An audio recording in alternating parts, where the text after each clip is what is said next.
안녕하세요. 반갑습니다. 사단법인 과학관과 문화에서 진행하는 우문현답 시리즈 제6탄 시작하겠습니다. 저희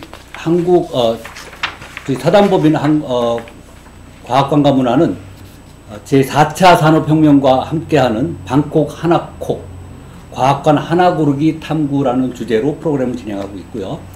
그 중에서 저희가 진행하는 우문현답 시리즈는 미래과학기술 토크 콘서트를 하고 있습니다. 오늘 커피화학자의 미래과학 카페 우문현답 제6탄을 시작하겠습니다. 먼저 잠깐 말씀을 전해드리겠습니다. 이 프로그램은 과학기술진흥기금 그리고 복권기금의 재원으로 운영되고 있습니다. 또 과학기술정보통신부와 한국과학창의재단의 지원을 받아서 수행된 성과물로 우리나라의 과학기술 발전과 사회적 가치 증진에 기여하고 있습니다. 자, 그러면 이제 4차 산업혁명과 함께하는 방콕 하나콕 과학관 하나고르기 탐구의 커피학자의 미래과학 카페를 시작하겠습니다. 안녕하세요. 반갑습니다. 네, 반갑습니다. 예. 여러분들 먼저 잠깐 안내 말씀드리겠습니다. 유튜브 스트리밍 라이브로 이 방송이 현재 진행되고 있고요. 늦게 중간에 들어오신 분들은 유튜브에서 과학관과 문화TV 채널을 검색하시면 보실 수 있습니다. 또 혹시 문자를 받으신 분들이나 홍보물을 보신 분들은 QR코드를 스캔해서 보시면 되겠습니다. 오늘 참석하신 패널 분들을 소개해 드리겠습니다. 먼저 제 옆에 이승훈 박사님, 오늘의 메인 토커십니다. 네. 맞습니다. 그 다음에 그 오른쪽에 우리 잘 아시는, 이태영 박사님 오셨습니다. 네, 반갑습니다. 예, 반갑습니다. 먼저 제가 이승훈 박사님 소개를 잠깐 올리겠습니다. 이승훈 박사님은 현재 서울대 화학 공정 신기술연구소의 연구원으로 계십니다. 선임연구원이시고요. 그리고 경희대학교의 생명공학부의 연구 박사를 지내셨고, 또 삼양그룹의 중앙연구소에서 연구원을 지냈습니다. 그리고 공부는 한국 고려대학교에서 화학을 전공하셨고, 또 고려대학교 대학원에서도 역시 화학을 전공했습니다. 그리고 독일로 가서 독일 제이콥스 유니버시티 브레멘에서 화학 박사를 했는데요. 커피 화학으로 박사학위를 받은 분입니다. 그래서 오늘 저희가 커피 얘기부터 또 첨단 과학에 관한 얘기들을 커피 마시면서 카페에 들어온 기분으로 진행을 하려고 합니다. 그리고 여러분이 너무나 잘 아시는 우리 이태영 박사님 제가 좀 소개를 올리겠습니다. 이태영 박사님은 원래 서울대에서 화학과를 나오셨는데 지금은 천문학으로 국내에서 가장 유명한 천문 과학자 중에 한 분이시죠.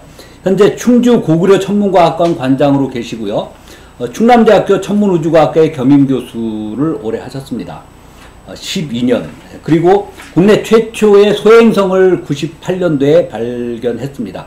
그래서 최초의 소행성을 통일이라고 명명을 하셨고, 여러분 잘 아시는 YTN 사이언스에서 별별 이야기, 별 박사의 별별 이야기, 진행을 7년 동안 하셨습니다.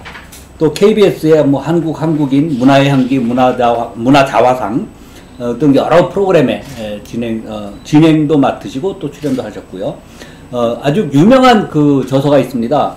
재미있는 별자리 여행을 1989년도에 냈는데 그게 30만 부 이상의 큰 히트를 쳤습니다. 그리고 현재는 어린 왕자와 함께 떠나는 별자리 여행 책이 있습니다.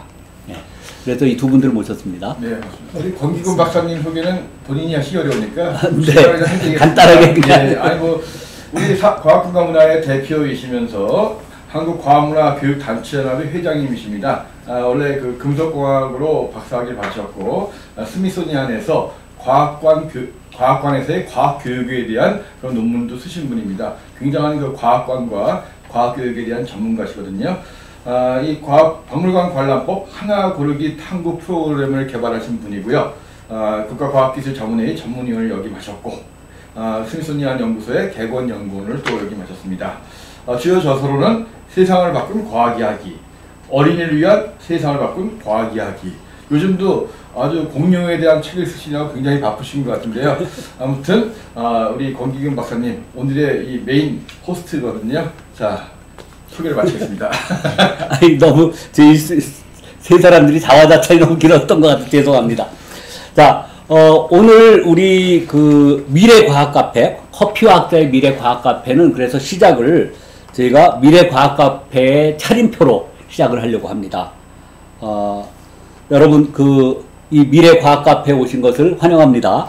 그럼 뭐 차림표를 하나 메뉴가 있습니까? 예, 메뉴가 있는데 우선 메뉴를 먼저 소개해 드리고 나서 네. 요새 어떻게 지내신지 좀 잠깐 좀 말씀을 들어볼까요? 예. 우선 첫 번째는요. 이게 스페이스 라떼가 준비되어 있습니다. 1kg인데 이게 7천만 원입니다, 가격이. 1kg면 거의 1리터 가까이 되는 거잖아요. 네네네. 이걸 다 마셔야 되는 겁니까? 아닙니다. 다 드리지도 못합니다. 네, 예. 아무튼. 그리고 이제 케미컬 아메리카노가 한 잔씩 준비되어 있고요. 네. 그 다음에 여기가 그래도 미래 과학 카페라서 저희가 퓨처 케이크를 준비해 놨습니다. 예. 그래도 이 가격은 나중에 여러분 궁금하시라고 말씀을 안 드렸는데요. 자, 우선 이 제가 메뉴 소개를 드렸는데, 혹시 이 스페이스 라떼 좀 드셔보시겠습니까? 저는 주문 좀 하시죠. 그러면 라떼 빼고 예. 스페이스 뭐 아메리카노로. 예. 라떼 대신에 물 섞어가지고 아메리카노로 마시겠습니다. 예. 뭐 가격 스페이스 아메리카노. 가격은 같습니다. 예, 알겠습니다. 그렇게 해주세요. 예, 물량하고 거의 비례합니다. 예. 우리 박사님. 우리 이 박사님도. 네, 뭐 저는 뭐 특별히 뭐 그런 거 없이 뭐 저는 커피 안 가리거든요. 그러세요. 준비된 걸로 받겠습니다. 네. 예. 그러면 저도 스페이스 아메리카노 마셔보겠습니다. 예, 그러면 뭐 준비가 됐습니까? 예, 준비됐습니다. 예. 여기는 뭐 주문하자마자 나와요. 그냥. 미리 우리가 주문할 걸 알고 있었나요? 예. 예, 제가 조금 시간 예약을 미리 받아서 이게 스페이스 카페 맛 좀 보시기 바랍니다. 근데 스페이스 카페하고 스페이스 라떼, 라떼가 들어가면은 좀 어떻습니까? 우주에서? 일단 저는 과연 스페이스 라떼가 얼마나 잘 될까가 좀 의문이긴 한데요. 왜냐하면 기본적으로 라떼를 하려면 우유가 들어가야 되는데 이게 우주로 가져가려면 아마 우유도 수분을 다 날려서 가져가겠죠? 그렇지 않고요. 이 지금 스페이스 라떼가 이게 지금 우주에서 온 거예요? 네. 나는 굉장히 비싸겠네요. 그러니까 일단 맛을 좀 보면서. 근데 이게 스페이스 라떼가 7천만 원이면 이게 비싼 건가요? 7천만 원이나 합니까? 네. 이게 우주 쪽이니까. 예, 우주에서 기본적인 말씀을 드리겠습니다. 네. 사실 우리가 이게 지금 1리터가 7천만 원이잖아요. 예.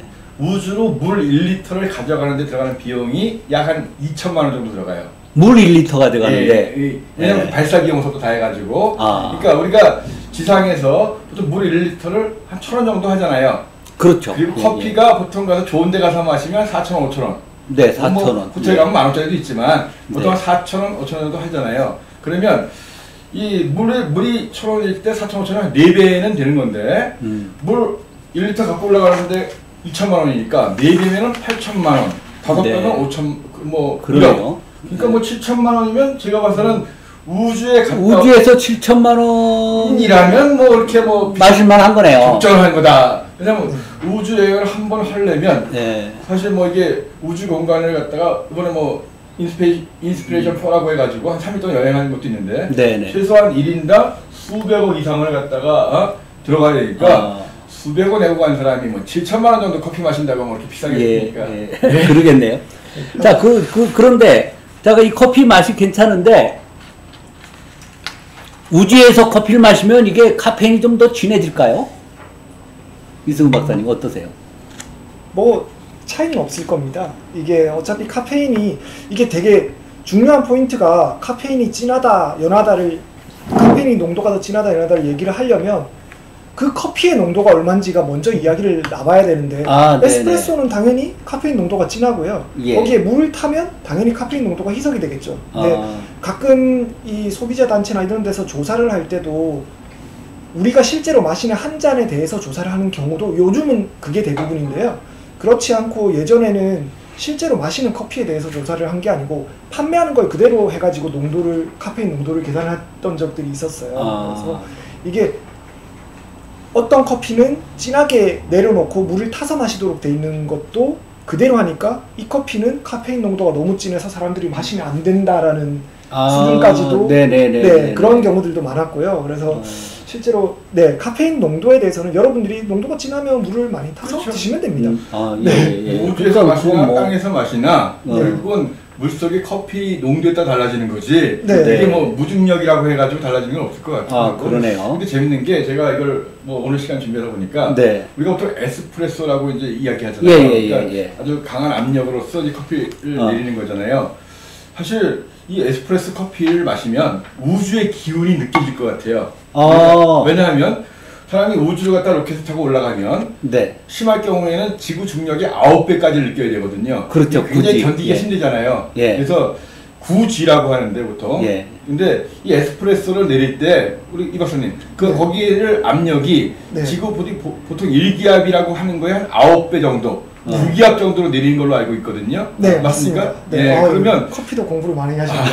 오늘 준비하려고. 그러니까 결국은 우주에 가서 우주여행을 하는 사람들이 구지를 느끼면서 우주에 가 있는 건데 이 커피를 에스프레소를 내릴 때가 이 구지로 내리는 거거든요. 그러니까 우리가 비록 우주를 못 가봤지만 구지를 경험한 에스프레소를 마시면 우주의 기운이 좀 느껴지지 않을까. 야, 근데 우주에 가지고 가서 가는데 1kg의 물값만 해도 2천만 원인데 걔를 내려가지고 또 가지고 와요 또. 야. 아니 우주에 가서는 우주에서 마시고. 우주에서 마시고. 지구에서는 지구에서. 근데 그 마시는 거 보면서도 즐거워하고. 근데 맥주를 우주에서 발효시키는 맥주가 있어요. 우주 맥주라고 해가지고. 그래서 우주에서 발효시켜가지고 우주에서 마시면 되는데 그걸 또 땅에 갖고 와가지고 우주 맥주라고 팔아요. 그래요? 했는데 사실은 올라가는 비용도 있는데 그걸 발효시켜 다시 또 갖고 와서 그래서 먹어보니까 맛은 큰 차이가 없잖아요. 그 가격은 얼마나 해요? 제가 마셔본 게 아니라 마셔본 사람이 가격이야 뭐 어떻게 돈으로 치겠습니까? 그렇죠. 근데 그냥 우주에서 마시고 땅에서는 또 땅에 있는 그 맥주를 마시면 되는 건데 그렇죠. 굳이 우주에서 내리고 그러니까 구지에서는 구지로 살고 지구에 와서는 지구로 살고 그렇죠. 그래서 아무튼 에스프레소는 구지를 느낀 커피다 이거죠. 아니 실제로 우주에 커피 머신을 가지고 갔었거든요. 그래가지고 여기 이 가격 7천만 원이라고 돼 있는 것도 사실은 그때 당시 그 이스프레소라는 그 에스프레소 머신이 이제 이 우주로 쏘아졌을 당시 거기에 발사 비용 대비 그 안에 들어있던 모든 물품 무게의 합을 나눈 가격이 키로당 7천만 원입니다. 그러니까 물값이 아까 2천만 원이라고 하셨는데 또 새로운 정보를 또 알게 돼서 감사하고요. 그래서 그 중에 이제 이거는 그냥 단순하게 한 번 발사를 기준으로 무게로 나눈 값이 그 정도 나왔었고요. 이게 가지고 왔던 이유가 우주 비행사 이게 이탈리아가 커피를 그렇게 좋아하잖아요. 그래서 자부심도 되게 높고 그런데 그 중에 이탈리아 최초의 여류 우주 비행사가 계셨어요. 이름이 어떻게 되죠? 아시죠? 사만다 크리스토포레티인가 좀 어려워요. 맞아요. 저는 사만다만 알아요. 그러니까 이분은 그러니까 이탈리아 최초의 여성 우주인 2014년 11월에 우주로 올라간 분이에요. 그렇죠. 맞아요. 이분이 우주에서 나는 커피를 마셔야 되겠다. 커피 있잖아. 우리 인스턴트 커피 다 올려보냈는데 그건 커피가 아니야라는 거예요. 이탈리아 분들은 이게 인스턴트 커피에 대해서 커피를 아니라고 하세요. 그래서 그건 커피가 아니잖아. 나는 커피를 마실 수가 없어 라고 얘기를 해서 커피를 마시기 위해서 커피 머신을 만들어서 이 커피 머신 무게가 20kg 정도가 됩니다. 그러니까 그 발사 비용 대비로 나눴을 때 20kg니까 14억 정도가 되죠. 커피 머신 무게만 14억. 거기다가 커피 그 머신에 맞는 커피도 집어넣고 이것저것 해가지고 하면 한 20억을 들여서 위에서 커피를 마시는 분이시죠. 야, 그러면 20억짜리 커피를 마신 셈인데 그러니까 이게 이분이 11월 달에 올라가가지고 또 올라가면 6개월 있거든요. 네. 그러니까 다 5월 달 정도 내려와야 돼요. 네. 근데 본인이 마시던 커피를 몇 달 동안 못 마시니까 얼마나 좀 그리웠겠습니까? 그런 얘기에서 나오니까 이탈리아 회사가 결국은 그러니까 2015년 4월에 이걸 만들어서 올려버린 거예요. 그래서 내려오기 얼마 전에 이걸 마시면서 최초의 여성 이탈리아 우주인이 우주에서 아주 이스프레소를 멋지게 선전한 거죠. 아메리카노는 커피가 아니다. 커피는 이게 진짜다. 해가지고 그때부터 스페이스 커피가 아주 그냥 그러니까 굉장히 유명해졌죠. 그래서 그게 이스프레소군요. 원래 이스프레소는 있던 거고. 네, 아니 그 이스프레소라고. 그러니까 이스프레소.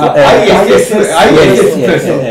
그러니까 아메리카노하고 대비해서 이태리의 이스프레소 이렇게 이태리가 그 ISS가 우주정거장, 국제 우주정. 아니 그건 아니 ISS. 그래서 ISS에서 인터내셔널 스페이스 스테이션 해서 플러스 에스프레소. 그래서 ISS 프레소. 그래서 ISS 프레소. 프레소. 그래서 이스프레소가 됐구나. 실제로 이거 컵도 지금 구매도 가능하거든요.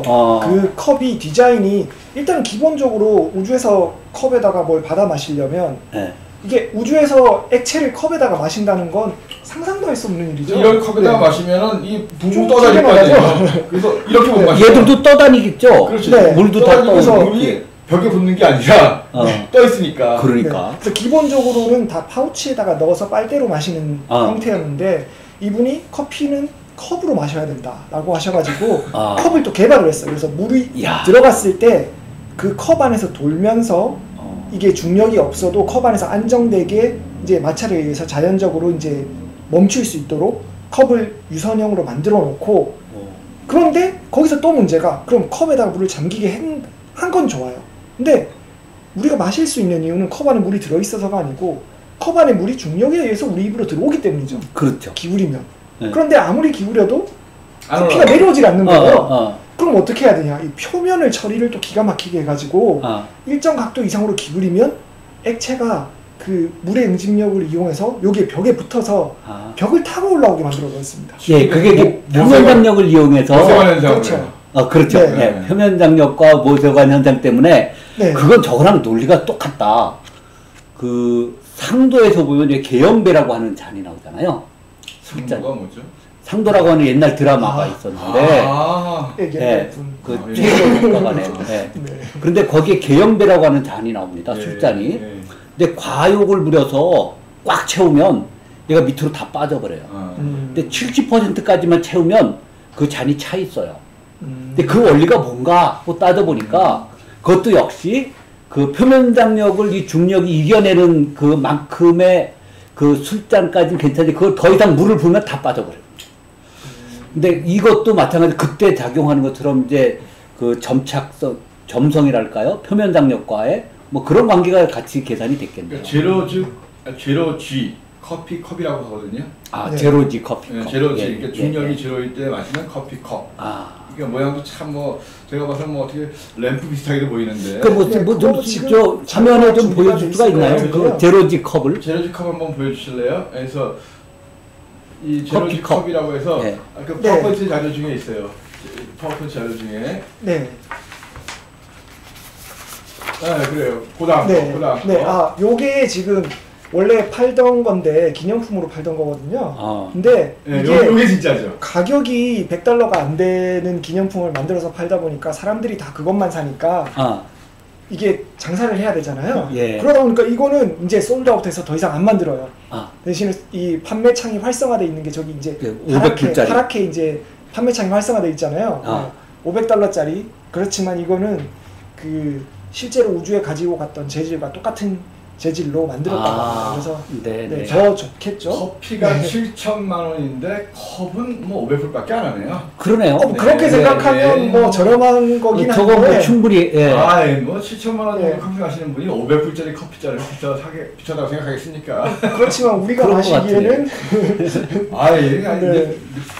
생각을 우수에 있다. 그리고 같은 재료로 진품하고 똑같다고 하는 거가 제가 볼 때는 그 굉장히 많은 감흥을 줄 것 같아요. 쓴다기보다는 그러니까 저 정도를 가지고 일단 우주의 기운도 한번 느껴보고 그렇죠. 그래서 기념품 정도로는 뭐 있는 분들은 좀. 네, 그리고 실제로 저게 이제 국제 우주정거장까지가 이제 7천만 원이었으니까 네. 이제 그 이상 요번에도 그 이상 갔잖아요. 예. 그리고 이제 이번에 화성까지 간다고 하면 진짜 그 우주여행 간 사람들이 네. 요번에 보니까 585km까지 스페이스 X에서 운영하는 네. 국제 우주정거장 같은 경우는 크루 드래곤? 예, 크루 드래곤에서 이번에 이제 그 프로젝트를 인스피레이션 4라고 했는데 네. 보통 이제 우주정거장 같은 경우는 420km 정도를 머무는데 예, 우주정거장이 420km. 예, 근데 이제 이번에는 뭐 580km 정도 이상 올라갔다고 하니까 예. 그것보다 훨씬 네. 많이 올라간 거죠. 네, 그것도 이제 아마 저거 기사에 나왔던 거가 자료가 있었던 것 같은데 한번 그 화면 자체가 그 국제 우주정거장 올라갔던 네. 인스피레이션 4요. 그래서 아, 사실 네. 그 자료- 커피 다음 화면 뭐 아까 그 커피잔 다음 화면이요. 아니 그 전에 있는 거 그 커피잔. 다음으로 쭉 커피잔 네. 다음에 있었던 화면이거든요. 네. 한 13페이지 정도 가시면 또 전에 있던 건데 예, 지금 아니, 여기에 더 뒤에 뒤에요. 네. 더 뒤에 아니 더 뒤에 네, 더 뒤. 네, 그 다음 페이지입니다. 네. 네, 높이가 여기 있네. 네. 예. 뭐 갑자기 커피 얘기하다가 이게 우주 얘기가 오면서 제가 저한테 자꾸 화면을 넘기시는데 네. 이거 보면 이제 기본적으로 이제 420km 정도의 국제우주정거장이 있고 그 위에 한 500km 정도, 540km 정도의 이제 허블 우주망원경이 있고 네. 그 위에 그 다음에 이제 580km, 585km, 575km라고 아니 신문에 한 나왔는데. 585km까지 올라갔다고 보면 되거든요. 아, 그래요? 네, 정확히 네. 원운동을 못 하니까요. 이게 약간 타원이기 그렇지, 때문에 맞아. 그래서 이게 타원이지. 네. 근데 사실 저 갔다 올 때 참 한 게 인류 역사상 가장 많은 사람들이 지구 바깥에 나가 있었던 거예요. 왜냐면 우주정거장에 7명이 타고 있거든요, 지금. 그렇죠. 미국 사람 3명, 러시아 사람 2명, 어. 프랑스 사람 하나, 일본 사람 하나, 7명이 타고 있고, 네. 중국이 또 우주정거장 만들면서 3명이 올라가 있어요. 오, 그래서 10명. 그래서 10명. 그 다음에 저기 이 크루 드래곤. 예, 우주에 14명. 간 사람 4명. 그래서 14명이 우주에 나가 동시에 우주에 나가 있었던. 있는 와. 그런 분인데 상당히 대단한 거였죠. 근데 그거 참 또 그렇게 보니까 또 대단하네요. 저분들은 아마 커피를 마셨겠죠, 저분들도. 네, 네, 그 다음 자료에 또 나와 있는데, 예. 저도 안 그래도 그것 때문에 찾아봤어요. 이게, 아. 이분들은 과연 커피를 마셨을까? 아. 그런데 아. 자료가 없어요.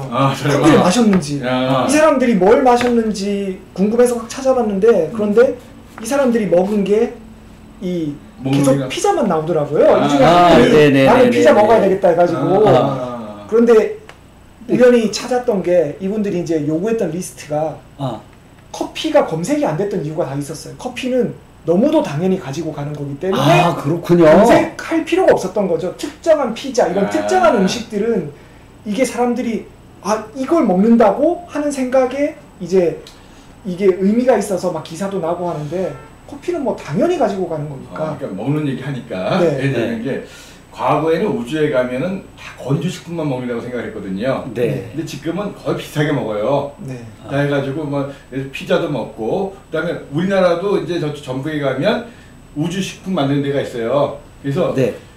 이 얘기 왜 하냐면 많이 먹으면 먹을수록 또 배설을 많이 해야 되잖아요. 예. 이번에 사실 그 인스피레이션 4 우주여행을 하면서 비상 램프가 켜지면서 굉장히 응급 상황이 왔었다는 거예요.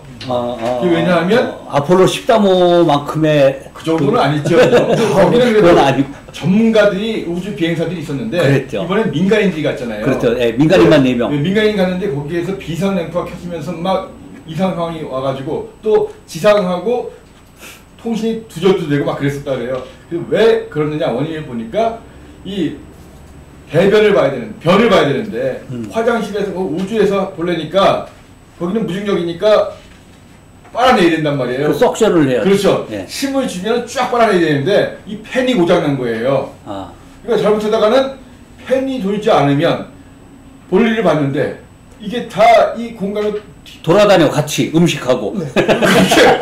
그 공간이 넓지가 않거든요. 이 우주선 크루 드래곤인데 폭이 4m고 길이가 8m예요. 예. 4m, 8m 우리가 지금 있는 요 정도 공간. 요 정도 공간에서 같이 어울려 있는 거야. 4명이 있단 말이에요. 예. 거기에다 화장실을 설치했다는 것 자체도 좀 신기하더라고 사실은요. 그러니까 조그만 완룸도 안 되는 거에다가 화장실 하나 있는 거예요. 거기에서 볼일을 보다가 팬이 안 도니까 이게 튈 수 있었다는 거죠. 근데 큰일 날 뻔했네. 그렇죠. 근데 이게 볼일 보기 전에 네. 비상 램프가 들어왔으니 다행이지. 그렇죠. 볼일을 보고 있는 좀 다음에 그랬으면 그럼 이런 건 아주 그냥 그 정말 역사적으로 정말 제일 큐볼러라고 하는 밖에 내다보는 창도 있고 한데 일론 머스크가 되게 운이 좋았네요. 네, 그래서 사실 이 커피 얘기할 때가 아니라 네.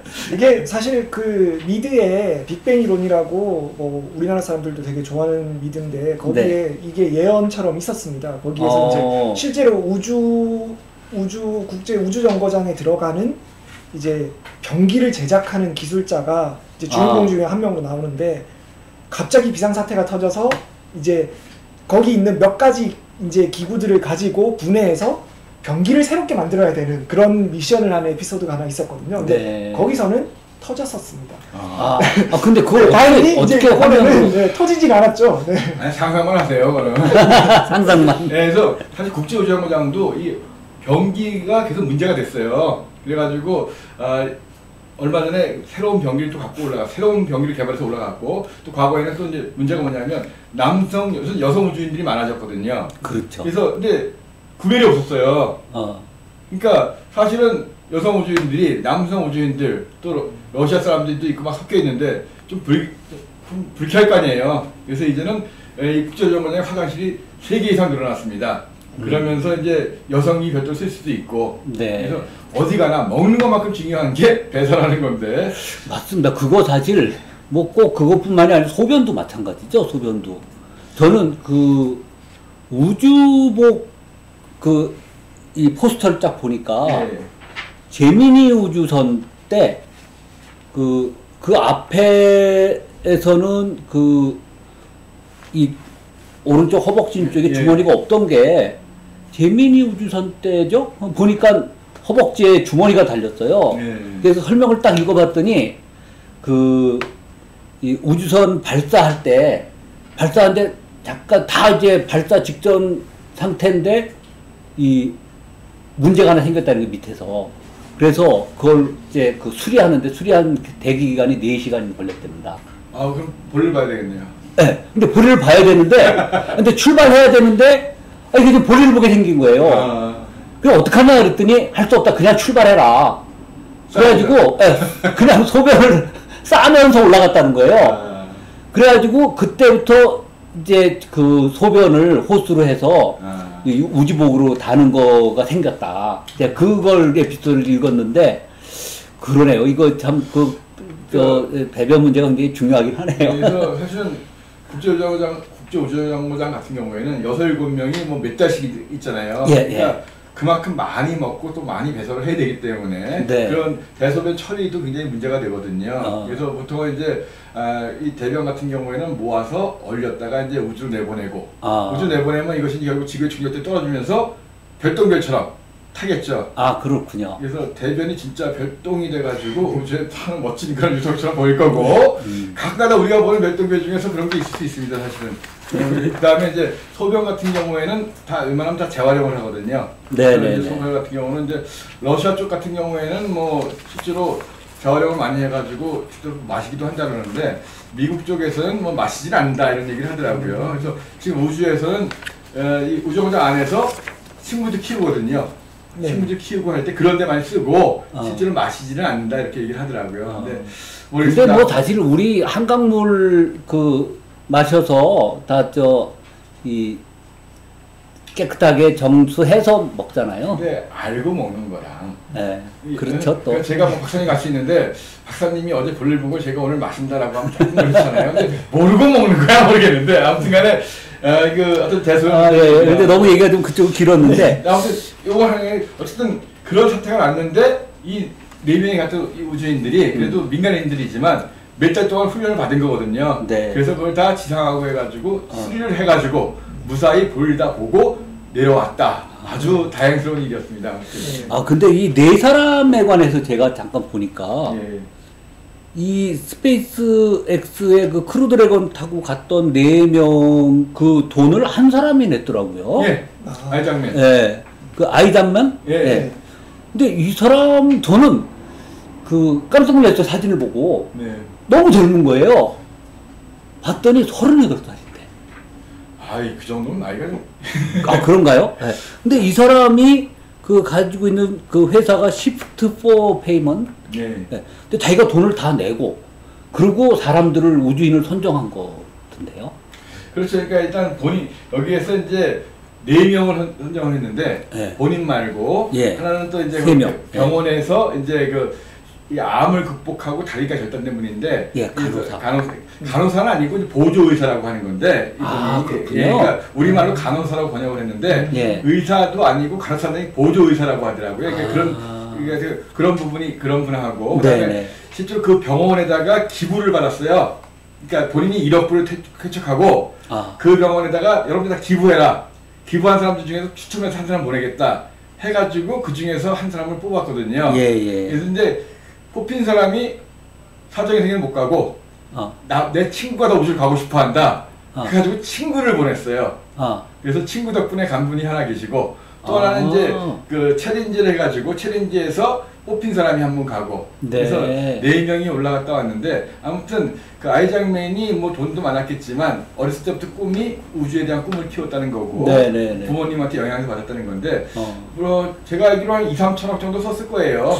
예, 뭐 하여튼 2천억은 훨씬 넘어가는 것 같고, 3천억은 안 되는 것 같고. 근데 뭐 재산이 뭐 조단 이상 있다라고 하고, 네. 이걸 통해 가지고 또 그만큼 또 많은 홍보도 했고, 예. 그만큼 또 이 사람 또 이 이름값이 많이 올라갔을 거 아니에요. 사업도 잘 될 수도 네, 있고. 네, 네. 아무튼간에 모르겠습니다. 저는 그 돈이 있으면 있어보면 생각이 안 되는데, 아무튼 근데 문제는 굉장히 용감하다는 거예요. 저는 돈도 돈이지만, 그렇죠. 예, 그래서 네. 민간인들이 이번에는 전문가 없이 여행한 거기 때문에, 예. 그래서 이번에 단순하게 이 화장실 문제였지만 우주에 나갔다가 잘못됐을 경우에 대책이 없거든요. 네, 네. 그래서 네. 물론 전문가들 이야기는 뭐 교통사고 날 확률보다는 훨씬 적다라고 이야기하지만, 이건 뭐 근데 알 수 없죠. 왜냐면 거기 저 변기가 고장날 줄 누가 알았겠어요. 그러니까 하여튼간에 그러니까.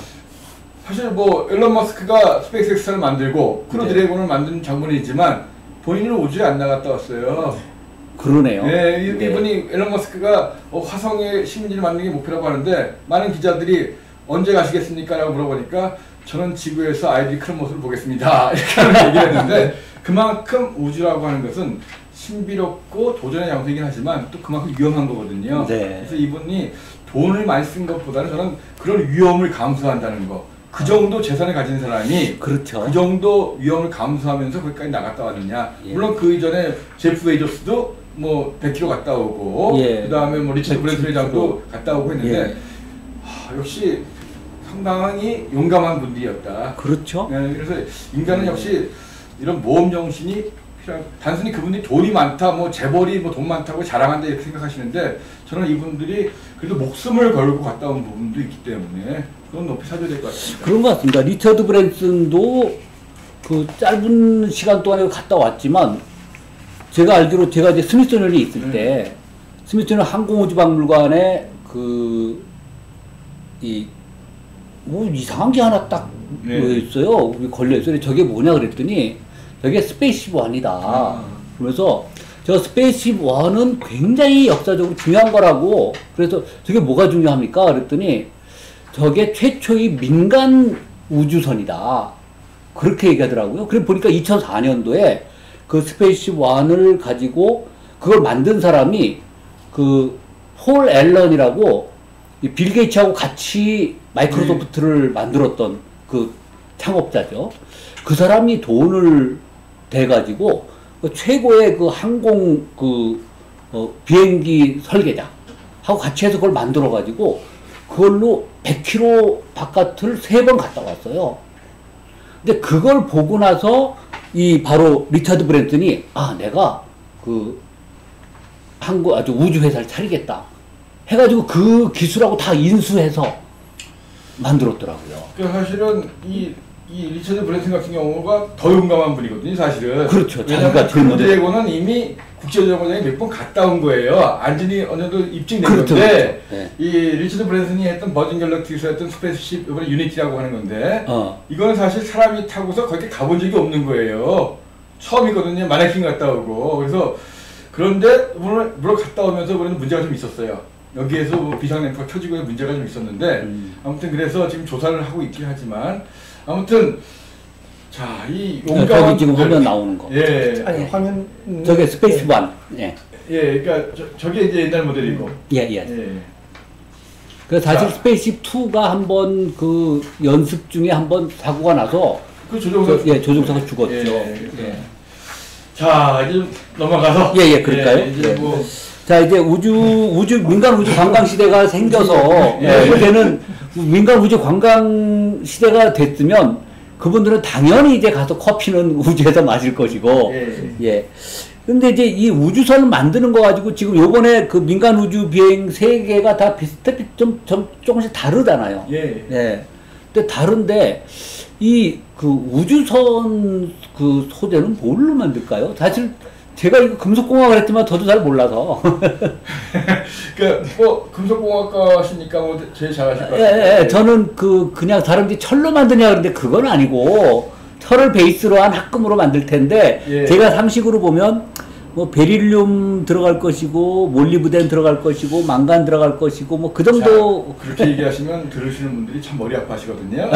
제가 그래도 우물면. 그러니까 일단 2008년에 그런 게 있었어요. 미국에서 우주선 재료 선발대회. 2008년 우주선 재료. 그래서 이게 왜냐하면 우주를 나갔다 들어올 때 거의 2000도 이상의 온도를 견뎌야 되고 하기 때문에 웬만한 철로는 안 되는 거고, 그래서 어떤 재료를 하는 것이 가장 바람직하겠느냐 해가지고 철서부터 알루미늄서부터 많은 합금까지가 막 경쟁을 했거든요. 물론 그 당시에 1등을 선발된 건 없어요. 다 장단점이 있어가지고. 그래서 이제 그리고 뭐 우리가 우주 왕복선도 많이 봤지만, 근데 지금 좀 전에 말씀드렸던 일론 머스크가 지금 스타쉽이라고 하는 가장 큰 우주선을 만들고 있는데 거기에 들어간 재료는 지금 이제 스테인리스 강이거든요. 그러니까 스테인리스에다 크롬을 섞은 스테인리스 강이고 거기다가 탄소라든가 말씀드렸던 뭐 망간이나 베릴륨 같은 걸 같이 섞는 망간, 베릴륨, 몰리브덴. 그거 어렵고 또 스테인리스 스틸은 많이 아시는 거니까 그래서 스테인리스 강을 주로 많이 쓰는 거다라고 저는 알고 있는데 우리 이 박사님이 좀 더 뭐 특별히 저는 이제 우주에서 이제 커피를 어떻게 마실까 커피에 대한 이야기를 그리고 어쨌든 간에 어떤 우주선을 근데 어쨌든 간에 그런 지구와 다른 환경이기 때문에 그래서 우주에서 들어오는 방사선도 막아야 되고 높은 온도도 견뎌야 되고 하다 보니까 하나의 재료만 가지고는 안 된다. 그래서 일단 스테인리스 쓰지만 어떤 경우에는 뭐 세라믹 같은 것도 쓰고 뭐 여러 가지 쓰더라고요. 그래서 그만큼 우주 산업이라는 게 첨단, 다양한 산업이 이제 합쳐져야 된다는 것 같은데, 그래서 이제 뭐 하면 3D 프린터를 이용한다 이런 얘기도 나오더라고요. 우주에서. 그래서 사실은 뭐 제가 알고 있기로는 2000년대 중반부터 국제우주정거장에서 3D 프린터를 이용하고 있다는 걸 알고 있거든요. 여기에 대해서도 이 박사님 설명을 좀 해주세요. 3D 프린터에 대해서. 네, 사실 저 나사에서 3D 프린터 뭐 대회 같은 것도 많이 하고요. 실제로 우리나라에서 예전에 한양대학교에서 그거에서 입상을 하기도 했고 그런 전력도 있고, 그래서 3D 프린터를 결국은 우주에 가서 무언가를 만들어야 되는데 갑자기 필요한 것들, 이번 같이 뭐 변기에 문제가 생기거나 그랬을 때 무언가 새로운 걸 만들어야 되는데, 여기서 말하는 우주는 이제 정거장 수준이 아닌 이제 달이나 화성이나 이런 데 식민지를 건설을 했을 때 거기서 어떤 재료가 만들 것이냐. 아까 말했듯이 우주정거장까지 올리는데도 키로당 7천만 원이 들어가는데 화성까지 간다면 도대체 그 배송비는 어떻게 감당을 할 것이며, 그래서 결국은 재료를 가지고 가는 게 아니고 거기서 재료를 조달을 해야 된다. 그러려면 현지에 있는 재료들을 가지고 3D 프린팅을 할 수 있는 장비를 개발을 해야 된다. 그래서 이제 나사에서 그것들을 계속 꾸준히 하고 있는 거고요. 실제로 지금 보고 있는 것은 지금 3D 프린터 재료 중에 저기 보시면 3D 프린터 재료 중에 가장 많이 사용되고 있는 재료 중에 하나가 PLA예요. 이게 PLA가 폴리락틱 애시드라는 건데 요런 재료는 이제 우리가 이 바이오 물질들에서 주로 옥수수죠. 여기서 많이 만들어낼 수가 있습니다. 그래서 전분을 가지고 만들어낼 수 있는 재료가 PLA가 되기 때문에, 그래서 이 PLA가 3D 프린터에 쓰이는데 이것이 이제 생물학적인 이제 부산물로 만들어낼 수 있다. 그러면은 우리가 거기 가서 생물을 키울 거고, 우리는 거기 가서 커피를 마실 건데 커피 찌꺼기가 나올 거고, 그럼 그 찌꺼기든 그냥 버려야 되나? 그게 아니고 재료로서 활용할 수 있으면 더 좋겠죠. 그래서 이제 그것들을 재료로 활용할 수 있는 모든, 아까 이제 우주정거장에서도 실제로 이제 나무를 키우고 식물들을 키운다고 했는데, 거기서 키운 식물을 우리가 소비를 하고 그 외에 남은 것들을 3D 프린팅의 재료로 이용할 수 있는 공정까지. 그러면은 그게 사실은 지금 되게 비싸요. 되게 비싸고 엄청나게 많은 비용이 들겠지만, 그것보다 지구에서부터 화성까지 가지고 가는 게 더 비싸니까 충분한 경제성이 나오는 거죠. 그래서 그런 쪽으로 실제로 많이 되고 있고, 요즘은 PLA뿐만 아니고 이제 아이소솔비드 이런 것들도 이제 역시나 전분을 이용해서 만드는 거거든요. 근데 전분을 이용해서 만드는데 그런 것들이 되게 많이 활용이 되고 있더라고요. 그래서 기본적으로는 이제 그거 자체로 폴리머로 만든다기보다는 기존에 있는 폴리머들을, 이제 화학 물질들을 대체해서 어느 정도 양을 커버하는 걸로 많이 쓰이고, 실제로 지금 커피가 3D 프린팅에 직접적으로 쓰이고도 있고요. 3D 프린팅 필라멘트로 쓰이는데 그게 커피를 적당히 집어넣어 가지고 3D 프린팅이 가능한 수준까지만 이제 할 수 있는, 대신에 이제 커피를 쓰니까 기본적으로 색깔이, 커피 색깔이 나오죠. 그래서 그런 걸로도 많이 쓰고 있고요. 그래서 거기 이제 마침 또 제가 요즘에 이제 찾아봤는데, 제가 예전에 이제 잠깐 몸담았었던 회사에서 또 그쪽으로 하고 있더라고요. 저는 몰랐는데, 그래서 거기 자료도 보시면 있을 텐데. 스마트팜? 아니요. 거기 이제 썩는 플라스틱도 개발을 하고. 네네네. 네, 거기 바로 2페이지만 넘기시면, 네. 아니네. 더 넘겨야 되는구나. 네, 거기, 네. 쭉. 더 넘겨봐요. 이게 페이지가, 네. 가지고 있는 자료랑 달라서, 네. 사람 나와 있는 거. 그 네. 앞에네요. 3D 프린터 바로 앞에. 우주과학과 3D 프린터 첫 페이지. 됐네요. 네. 거기도 보시면 이게 썩는 플라스틱 개발 따로 또 들어가고, 그걸 이용해서 이제 3D 프린팅까지 하는 것도 같이, 그 재료로서의 개발도 같이 하고 있더라고요. 그래서 얼마 전에 봤는데 갑자기 제가 아는 사람이 여기 있어가지고, 네, 제가 회사에 있을 때 멘토로 계신 분이었는데, 여기 오른쪽에서 두 번째 계신 분이 계셔가지고, 네, 놀라서, 이분 요즘 이런 것도 하냐고, 네, 그렇게 했는데. 근데 제가 아는 분이 우주에서 이제 건축하는 거를 연구하시는 그렇죠. 교수님이 계신데, 그분은 그 우주에다가 이제 집을 짓고 한다는 거죠. 근데 나중에 들어보니까 우주에서 결국 그 달에서 뭐 건물을 짓는다고 할 때 3D 프린터로 기본적으로 달에 있는 그 재료를 가지고 3D 프린터로 뽑아내는 걸로 하는 게 제일 정확한 거 아니냐. 그렇죠. 네, 그렇게 얘기하는 것 같아요. 우리나라에서 기계연구원에서 하고 있거든요. 네. 왜냐하면 뭐 시멘트 같은 거 여기 가져가려면 너무 어려. 그렇죠. 예, 그건 뭐. 달에 있는 토양을 이용해서 하는데 결국은 사람이 할 수는 없으니까. 네. 그러니까 뭐 로봇으로 해서 3D 프린터 이용해서. 사실 국제우주정거장에서도 상당 부분을 3D 프린터를 이용하고 있고. 네. 작년 같은 경우에는 중국도 그 우주정거장 만들면서 3D 프린터를 갖고 올라가가지고 우주인들이 앉는 의자도 만들고 이런 걸 하고 있거든요. 근데 사실 저희도 충주고려 천문과학관에 3D 프린터가 있거든요. 네. 근데 옛날에는 3D 프린터를 만들면 굉장히 좀 약하지 않을까 이런 생각을 많이 했는데, 저희 망원경을 다루다 보면 가끔가다 망원경이 좀 부족하거나 망가지고 이럴 때가 있어요. 네. 플래프 같은 거라든가 이런 거. 그거를 갖다가 3D 프린터로 필라멘트를 이용해서 만들었는데 상당히 강도도 좋더라고요. 그래서 철로 만들었던 걸 가지고 3D 프린터를 해가지고 대체를 시켰는데 그 몇십 킬로 되는 망원경도 잘 버티기도 하고.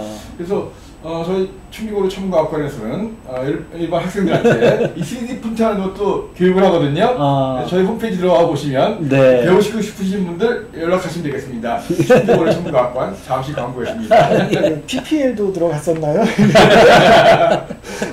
근데 제가 잠깐 아까 먹는 거 얘기가 많이 나와서 예. 제가 좀 급히 주문을 좀 했습니다. 아, 그래서 이게 뭐 여러분 다 많이 보셨겠습니다만은 얘는 그 딸기 그 숏 케이크입니다. 예, 우주 식량이거든요. 이걸 네. 일단 한번 뜯어보려고 합니다. 이 아주 옛날 걸 갖고 오셨는데요. 네, 그래도 아까 제가 퓨처 케이크라고 해서 케이크를 얘기해놨는데 그냥 있을 수 없어서 이렇게 뜯어서. 아 그럼 이게 그리고- 퓨처 케이크는 아니군요. 사실은 사실은 시간이 좀 지난 거긴 한데 이게 뭐냐면 그래도 맛을 좀 보면서 자, 이 방송을 하면서 카페다 보니까 네. 이 마시기도 하고 한번 좀 그러는데 드시죠. 아, 저도 네. 한 조각 먹어보고. 자, 사실 우리가 앞으로 계획을 할 때 1960년대, 70년대 같은 경우에는 우주 식량이라는 것 자체가 굉장히 단순했어요. 네. 그래서 그때는 이렇게 다 이제 동결 건조한 것들, 그렇죠. 동결건조죠. 네, 전부 다 그러니까- 수분 다 빼고. 네, 아이스크림이 됐든 네. 케이크 됐든 다 동결 건조한 것만 가져왔거든요. 네. 근데 그때는 우주에서 나갔다 오는 시간이 길지 않았어요. 그러면 며칠 동안 갔다 오거나 길어봤자 일주일이었는데 그렇죠. 예. 지금은 우주정거장이 6개월 이상 있어야 되거든요. 그렇죠. 그럼 기본적으로 가면 6개월. 그렇죠. 근데 음. 이렇게 동결 건조된 걸 6개월 동안 먹는다. 커피도 인스턴트만 먹는다. 이러니까 너무나 힘든 거예요. 그래서 이러면 안 되겠다 해가지고 우주 식량을 많이 개발하고 있습니다. 우리나라도 이제 정부가 그러니까 정읍에 가면 거기 방사성 연구소가 있는데 거기서 우주 식량 만들거든요. 네. 그래서 이제는 우주 식량이 거의 지상에서 먹는 것과 비슷해요. 동결 건조한 게 아니라. 그럼 아. 동결 건조를 하지 않고 그렇죠. 가서 이제 실제로 뭐 이 좀 따뜻하게 데펴서 먹을 수도 있고. 그래서 네. 피자 같은 경우도 피자를 동결 건조해서 먹으면 그게 피자 맛이 나겠습니까? 아, 근데 요번에 참 우주에 간 분들은 피자가 그렇죠. 고장이 나서 좀 오븐이 고장이 나서 그 차가운 피자를 먹었다고 네, 그러던데. 어쨌든 간에 동결 건조한 우주 식량이 원래 기본이었는데 네. 그거는 옛날에 잠깐 우주 갔다 왔을 때 아폴로 시대 때 이야기고 지금은 우주도 잘 먹는다래요. 우리나라 그 이소연 씨 우주인 이소연 씨. 예. 갔다 왔잖아요. 네. 그때 우리나라 우주 식량을 갖다 가지고 왔다고 했는데 네. 뭐 사실 김치 같은 것도 만들고 우주 식량을 그랬죠. 만들고 이렇게 하거든요. 예. 그래서 이제는 조금 그래도 먹는 거에 관한 한 옛날보다는 좀 풍성해졌다. 근데 이제 이렇게 보면 저도 이제 예전에 가가지고 이렇게 많이 봤거든요. 네. 그래서 야 정말 이런 걸 먹고 내가 우주에서 어떻게 살까? 근데 이제는 바뀌었습니다. 아, 그렇군요. 네, 그래서 네네. 동결 건조한 우주 식량을 먹던 시대는 지났으니까 걱정하지 마시고. 왜냐하면 한번 나갔다 오는데 몇백억씩 몇천억씩 써야 되는데. 그렇죠. 2,300억, 2,400억 뭐 이렇게 써가지고 네 사람 갔다 오는데 1인당 그렇죠. 600억씩 내고. 가격은 25억 정도라고 합니다. ISS의 이제 국제우주정거장에 이제 그게 좀 앞으로는 이제 몇 년 후에는 이게 이제 은퇴하면서 호텔로도 이용이 될 건데 하룻밤 먹는데 몇천만 원씩 내거든요. 물론 올라갔다 오는 비용은 몇백억인데 네. 하룻밤 먹는 비용이 되는데 그러다 보니까 룸 서비스 좀 제대로 돼야 될 거 아니에요. 그래서 먹는 것들은 이제 많이 좋아졌다. 예, 그래서 걱정하지 마시고 여행 갈 때 음식 때문에 고민하는 사람 많잖아요. 그렇죠. 우주에서 음식 때문에 고민하는 시대는 지났다. 그렇군요. 오늘 확실하게 지금도 이거 가지고 하는 사람들이 많이 생각하고 있는데 아니다 이제 이 말씀이네요. 이건 제가 1990년대 초에 이거 가지고 막 그냥 제가 했는데 벌써 20년 이상 지났습니다. 이미 이런 거 안 먹습니다. 얘는 근데 사오기는 제가 2010년대에 그럼 제가 지금 먹는 게 10년 이상 된 겁니까? 아니 지금 우리가 먹은 거는 한 6년 정도 된 것 같은데요. 동결 건조된 거 아니까? 2011년 5월로 나와 있네요. 몇 년이요? 10년 된 거 먹은 거죠. 2011년. 그럼 이거 제가 일본 그 작사에 2011년도에 갔을 때 사온 거라고요. 어쩐지 좀 헷갈리 좀. 10년 된 음식을 우리가 먹었습니다. 근데 뭐 동결 건조된 거니까. 예, 뭐 내일 전혀 문제는 아침에 없을 일어났을 거고. 때 이상이 없길 바라고 이상이 있으면 전화 드리겠습니다. 자, 그런데 우리가 이제 우주 얘기만 하다 보니까 우리 커피 박사님을 모셔놓고 지금 커피 질문 하나 들어온 게 있거든요. 예. 들으신 분이 질문하셨는데요. 커피 찌꺼기를 식물 퇴비로 쓸 때 발효를 6개월 이상 해야 된다라고 이렇게 알고 있는데 왜 이렇게 시간이 오래 걸리는가 이런 질문을 하셨는데. 아, 그거는 네. 이분이 아시는 이 공정에서는 6개월 이상이 들어가는 겁니다. 이것도 이제 커피 찌꺼기를 식물 퇴비로 쓰는 것도 이제 여러 군데서 이제 기술을 개발을 하고 있고, 그래서 일부는 그거보다 훨씬 더 빨리 끝내는 경우도 있고요. 네, 일부는 그렇군요. 이제 천천히 이제 숙성시켜서 그러니까 다른 뭔가 효소나 뭐 다른 무언가를 추가적으로 더 하지 않고 그 자연적인 공정일 거예요. 6개월 이상 들어가는 거는 좀 더 이제 내추럴하게 특별히 네. 뭔가 공정을 비용을 많이 들이지 않는 상태에서 보관만 하게 하는 공정일 거고요. 그 외에 이제 그걸 계속하는 방법들은 이제 훨씬 더 빠른 시간 내로 식물 퇴비로 쓸 수 있게 하고도 있습니다. 네. 그런데 그 이 공정 얘기가 나와서 그런데 지금 우리 그 이승훈 박사님 그 근무하고 계시는 서울대 그 화학공정신기술연구소, 네. 여기에는 뭐를 연구하는 곳입니까? 화학 공정에 대한 모든 것을 아마 다 하고 있을 겁니다. 저는 제가 하는 분야만 하기 때문에 네. 특별히 뭐 그렇게 한다기보다는 뭐 거기 있는 교수님들 찾아보시면 뭐 홈페이지에 다 있으니까요. 네. 거기 있는 교수님 중에 뭐 가장 유명하신 분이 뭐 항상 그 노벨상 시즌 되면 유명해지시는 현택한 교수님도 계시고요. 아, 그러시군요. 여기에. 네, 거기에 다 소속이 돼 있으신데 네. 저는 그분이 하시는 일이랑은 전혀 다른 일을 하고 있으니까. 그럼 거기서 우리 이승훈 박사님 하시는 일은 어떤 거예요? 저는 커피 분석을 하고 있죠. 네. 커피 분석. 현태광 네. 교수도 거기 있어요? 네, 그러니까 여기에 있다기보다는 그냥 그 연구소 소속으로 계시는 교수님들 중에 한 제 현태광 교수가 저하고 대학교 동기입니다. 같은 거. 아, 그러시군요. 네. 뭐 이렇게 잘 나가는 친구가 있다. 잘하는 네. 네. 질문 하나 더 왔는데, 네네. 예, 이거는 이미 건조된 음식도 동결 건조해서 우주 식량으로 이용하나요? 대답은 제가 직접 대답을 네네네. 네. 사실 이 우주 식량으로 인정받으려면 굉장히 통과를 해야 돼요. 그만큼 이제 과정이 많거든요. 그래서 사실은 건조된 음식이다 아니다가 중요한 것이 아니라 우주 식량으로 사용되려면 여러 가지 엄격한 규정에 의해서 검사하고 통과되고 해가지고 이제 되는 거거든요. 그래서 그 중에 뭐 예를 들어서 건조된 과일을 갖다가 뭐 가져간다라고 하면은 네. 그것에 대해서 또 이제 보존 방법이라든가 이거 연구소에 가야 되겠죠. 근데 요새는 뭐 굳이 동결 건조까지는 안 하는 경우도 많거든요. 네, 그래서 이제 물론 가가지고 뭐 정말 우리가 화성 간다라든가 아주 멀리 가는 것이 모르겠지만, 그래서 아무튼 뭐 과거에는 다 동결 건조였는데 지금은 그렇지 않은 경우도 있기 때문에 아무튼 이 우주 식량으로 인정받으려면 여러 가지 그 테스트를 거쳐가지고 승인을 받아야 되기 때문에 뭐 식품의약청 같은 그런 네. 기구에 의해서 네.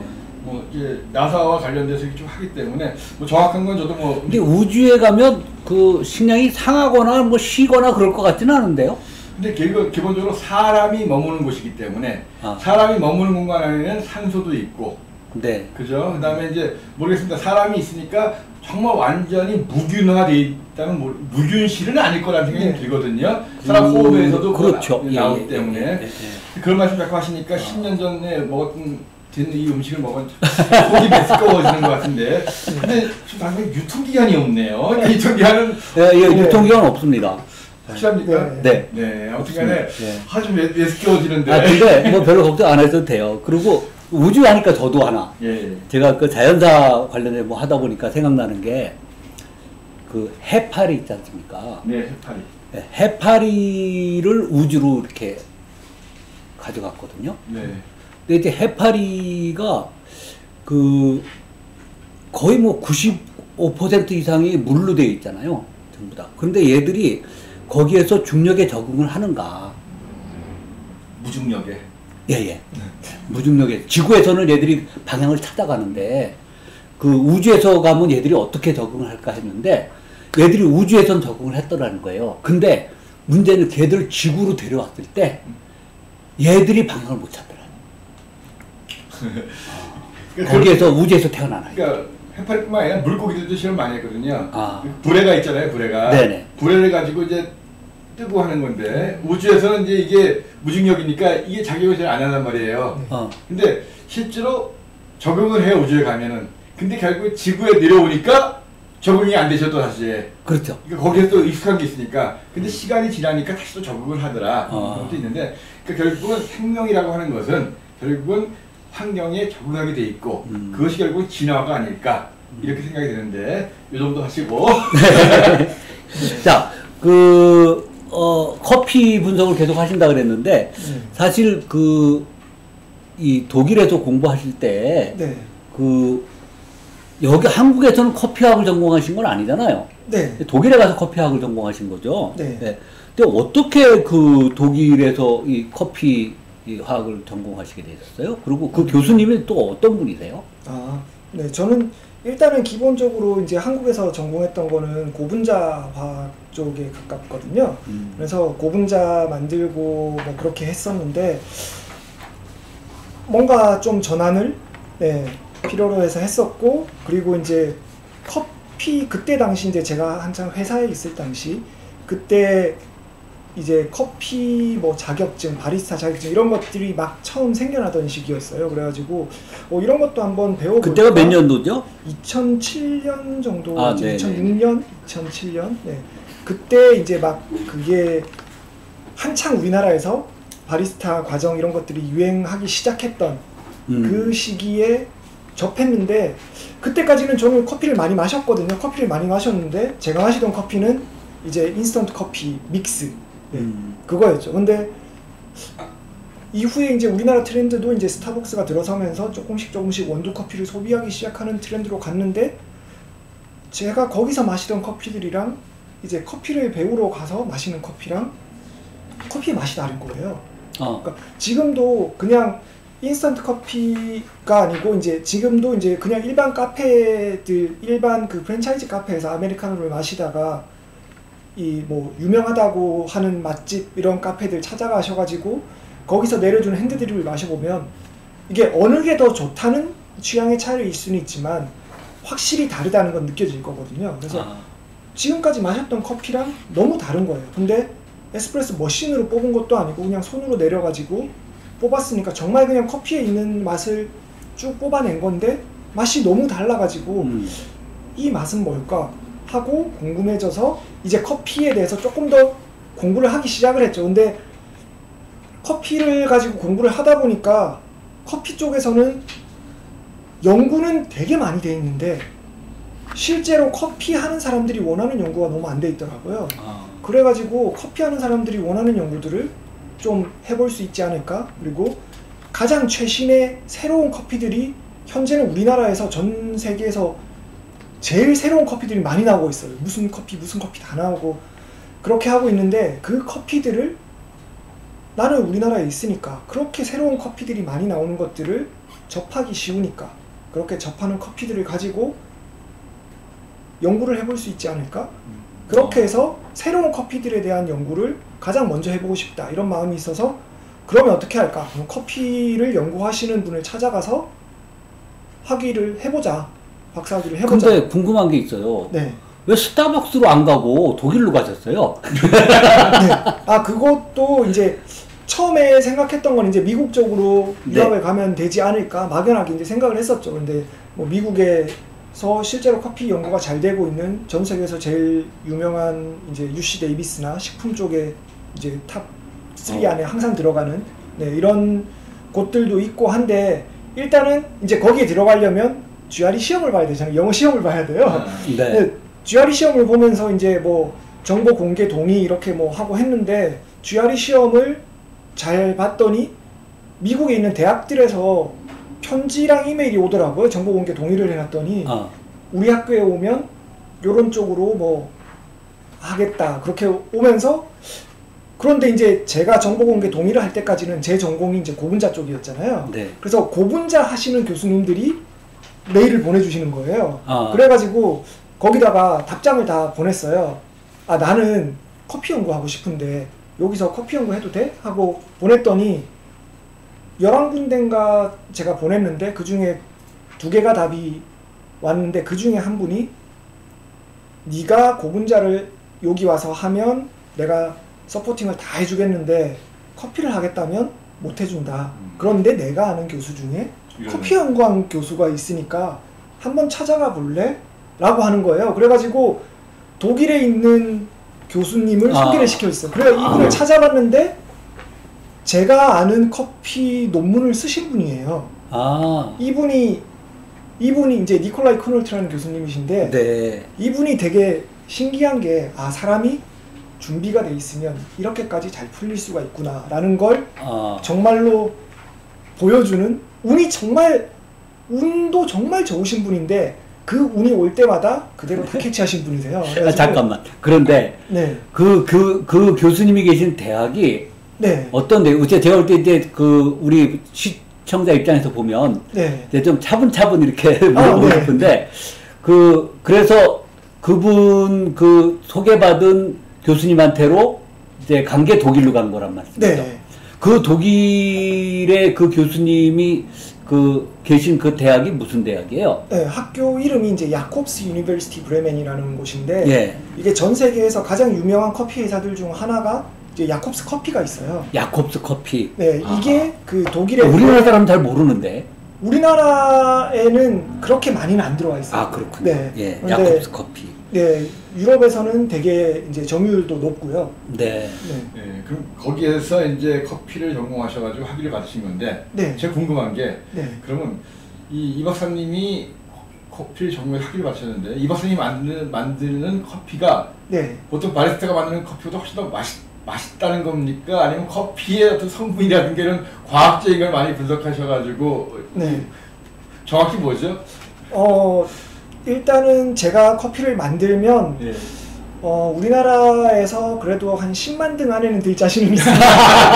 그러니까 커피 연구한다는 것 자체가 네. 커피를 맛있게 만드는 걸 연구하는 것이 아니라 커피 어떤 화학적인 성분이라든가 거기는 과학적인 걸 연구하는 거죠? 최종적으로는 이제 커피를 어떻게 하면 더 맛있게 만들까도 연구를 하고 싶은데 그것이 너무 어려워요. 기본적으로 맛에 대해 정의하는 것 자체가 힘들고요.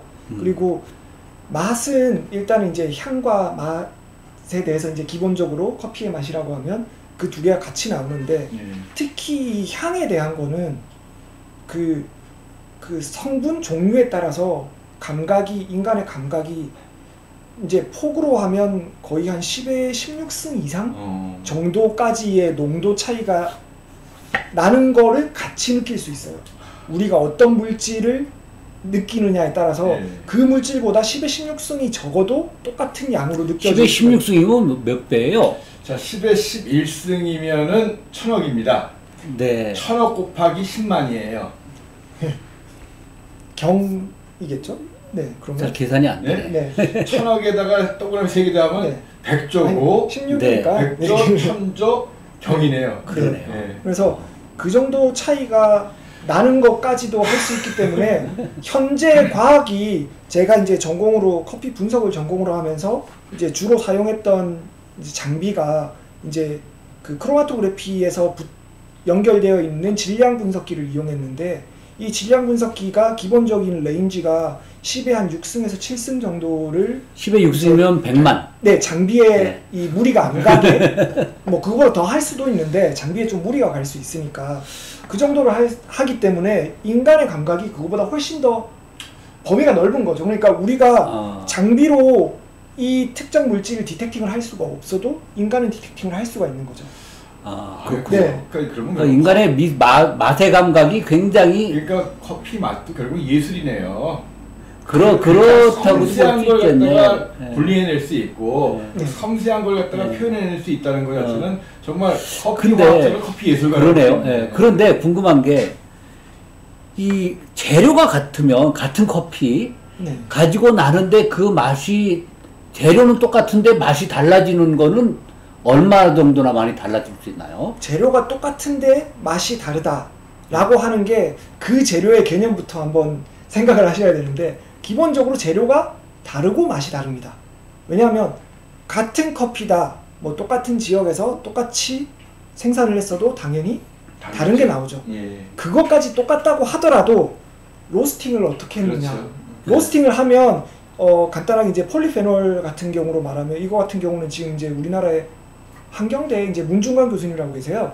그분이 UC 데이비스에 계실 때 분석했던 게 전 세계 바이블로 쓰이고 있는 이 폴리페놀 그 함량이 줄어드는 로스팅에 따라서 그것도 나오는데 그것이 최대 98%까지 사라집니다. 로스팅을 심하게 하면. 그러면은 재료가 같다고 로스팅하기 전 재료가 시간이나 온도가 되게 중요한 거네. 네, 불의 세기도 그렇고. 네, 로스팅하기 전 재료가 같다는 걸 가지고 로스팅 후에 재료가 같다고 절대로 할 수가 없는 거죠. 그러니까 그 수많은 커피 로스터 분들이 실력을 그분들의 실력이 각각 차이가 나는 거고 그래서 우리가 맛집에 찾아가는 거죠. 예, 네. 로스팅 얘기하시니까 사실 뭐 저렇게 섬세한 걸 잘 모르고 보통 이제 우리 커피를 마시러 가면 로스팅을 많이 한 커피를 먹으면 술 맛이 나거든요. 많이 태워가지고. 네. 그래서 어떤 집 가면 좀 너무 덜 태운 것 같고, 어느 집은 너무 많이 태운 것 같고, 이렇게 우리가 보통 탄 음식 먹으면 좀 안 좋다는 얘기 많이 하잖아요. 네. 그래서 이 로스팅을 많이 해가지고 좀 탄 맛이 많이 나는 커피. 건강에는 문제가 없을까요? 네. 문제가 없다라고 할 수는 없습니다.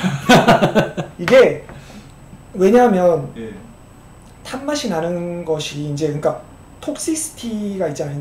이게 몸에 해로운 정도. 그것은 기본적으로 이제 스레시홀드라는 게 문턱이 있어요.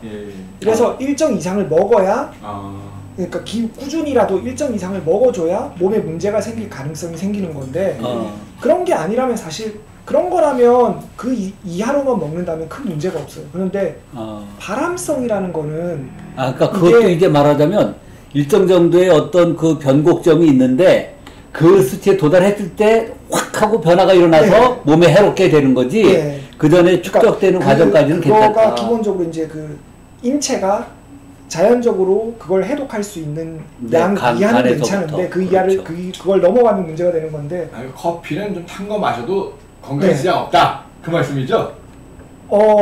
많이 마시지 않으면. 그러니까 계속 마시지 않으면. 발암성이 분명히 있습니다. 커피도 발암성이 있다. 왜냐하면 거기 나오는 그러니까 일단 태웠을 때 발암성이 생긴다는 게 기본적으로 이제 아크릴아마이드라는 물질에 있는데요. 그거 같은 경우도 이제 재작년인가 이제 그 캘리포니아에서 한번 이슈가 됐었던 적이 있었어요. 그래서 커피 전문점에서 커피에 발암 물질 경고를 해야 된다라는 이야기를 했다가 지금 다시 철회가 됐는데 그 이유가 양이 워낙 적어서. 그러니까 우리가 커피를 마신다고 해도 커피 속에 있는 성분을 다 끌어지도 못해요. 커피 속에 있는 성분을 한 20% 정도만 뽑아낼 수 있는데 그 안에서도 그 발암 물질에 해당하는 것은 로스팅을 심하게 했을 때 아주 극미량 생기거든요. 그런데 발암 물질이기 때문에 이게 그 극미량도 확률적으로 영향을 줄 수가 있어요. 그러니까 이게 톡시시티랑 발암성과 차이를 해야 되는 건데 이것은 문턱 이하면 톡시시티라면 이제 독으로 바뀌는 거 얘기하는 거죠. 그거는 우리가 정할 수 있는 부분이 있으니까 상관이 없는데 발암성은 이거에 대해서는 분명히 이걸 마셨을 때 우리가 암에 걸릴 확률이 1조분의 1만큼 늘어날 수 있어요. 근데 암 환자가 커피 마시는 건 괜찮은가요? 네. 그러니까 그것도 이제 양의 차이인 거고, 그러니까 커피를 마시면 안 되는 분들이 분명히 있어요. 그런 분들은 어떤 분들이냐? 심각한 고혈압이 있는 분들. 카페인 때문에. 그렇죠. 심각한 고혈압이 있는 분들은 커피를 마시는 행위로 인해서 카페인이 분명히 혈압을 단기적으로 일정 이상 올려주거든요. 근데 그것 때문에 사망할 가능성이 생길 수 있어요.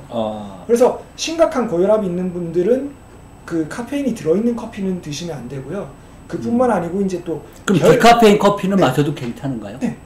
네. 카페인이 없는 커피도 있는 건가요? 네, 맞습니다. 디카페인 커피를 팔죠. 그럼 왜 커피를 마시죠? 네, 실제로 이런 분들이 되게 많습니다. 이렇게 질문하시는 분들이 되게 많으시고 그런데 이제 커피를 마시고 싶은데 못 드시는 분들, 예를 들어서 못 드시는 것도 아니고 마셔도 되지만 그 심리적으로 이게 불안하신 분들, 예를 들어서 임신하신 분들 계시죠.